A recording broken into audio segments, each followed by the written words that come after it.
Alors, la théorie qui circule en ce moment dans les médias français et chez la galaxie des commentateurs politiques, c'est que Michel Barnier, contrairement à Xavier Bertrand, a reçu l'aval et la bénédiction du Rassemblement national et de Marine Le Pen.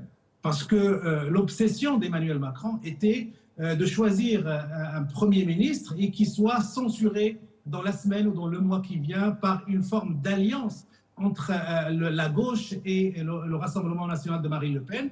Alors, les noms qui avaient été proposés, notamment l'ancien Premier ministre Bernard Cazeneuve de François Hollande, n'avaient pas eu le soutien massif des socialistes et de la gauche. Oui. Et puis, le nom d'un autre républicain, Xavier Bertrand, il a été rejeté, mais violemment rejeté par Marine Le Pen et Jordan Bardella, qui ont menacé Emmanuel Macron de le censurer dès la première semaine. Alors, l'homme de droite qui a réussi cette assurance, cette garantie de ne pas être censuré tout de suite, c'est Michel Barnier. Et on peut dire que Michel Barnier doit son poste de Premier ministre à cette promesse formulée par le Rassemblement national qui dispose d'un groupe massif au Parlement, de ne pas le censurer dès le départ, mais d'attendre un petit peu, d'écouter son discours de politique générale.